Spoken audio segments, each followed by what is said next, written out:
Oliena avec Marshall. Marshall a franchi la ligne médiane. Marshall ne doit pas s'isoler. Le soutien y est à gauche comme à droite. Il s'allonge dans la défense. Il choisit au large. Au large, il y a Rocco Socco. À 5 mètres de la ligne, même pas. Et intervention de M. Spritbury.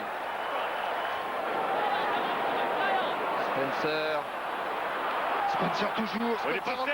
Il a échappé à Matfield. Quelle action de Spencer avec à l'intérieur McDonald. Et McDonald qui va marquer l'essai. Voilà, action de Spencer. Et essai de McDonald pour les Blacks. Regardez, alors qu'il y avait une super pression Black, il échappe aux troisième ligne, Rousseau, et derrière il fait la différence sur ses jambes. Regardez, on plonge partout, on ne peut pas l'attraper. Et là par contre, par rapport à l'action de Marshall précédente, on est assez intelligent pour trouver le soutien et donner cette balle avant contact. Bravo Spencer. Et les Blacks qui sont en train de créer le break face au box. Dans les 22 mètres des Sud-Africains, Marshall pour renverser l'attaque, le drop de Butcher. Et ça passe. Williams qui protège cette balle, qui s'en empare, est arrêté immédiatement par Jack. C'est pas fini. Mako. Marshall. Mais Alamou, c'est la ligne des 22 mètres que défend les Blacks. Mais Alamou s'est échappé. Oh, essai de Alamou. Essai de Alamou. Pour les All Blacks, c'est le deuxième essai des Blacks. Le premier dans cette deuxième mi-temps. Regardez, 1, 2, il échappe à 2 joueurs, Matfield. Et 2 joueurs, 2 avants, ça prouve la tonicité de ce joueur. Et derrière, on le rattrapera pas. Sur Rousseau aussi. La cage loupée à ce niveau-là, compétition sur un premier rideau. C'était imparable derrière. Je ne sais pas comment ils peuvent s'en sortir. Ont-ils les ressources aussi physiques alors qu'ils subissent tous les impacts? Mêlé à 5. Schmidt. Allez, face à Thorne. Et ballon récupéré. Marshall, Spencer. Spencer pour Rocco Socco. Troisième essai.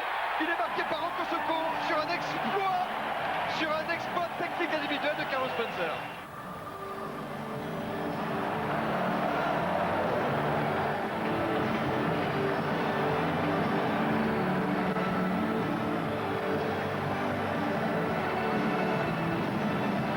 C'était à Melbourne, donc tout à l'heure, Pierre Salviac et Thierry Lacroix aux commentaires. Thierry, que l'on va retrouver justement pour l'analyse, les clés en fait de ce match. Thierry?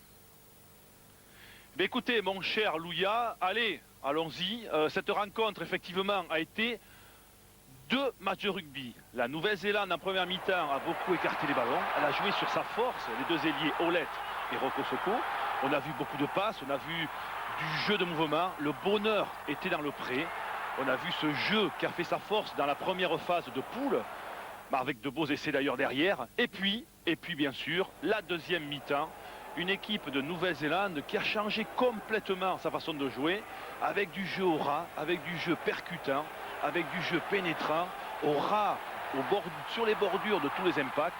Et là, on a vu aussi une autre facette du jeu black avec aussi un bel essai. On a vu notamment l'essai de Rocco Socco qui vient après des percussions et une passe fabuleuse de Carlos Spencer entre les jambes. Maintenant, c'est ça la force black, c'est savoir s'adapter à l'adversaire, c'est savoir jouer un rugby une mi-temps, un deuxième rugby, deuxième mi-temps.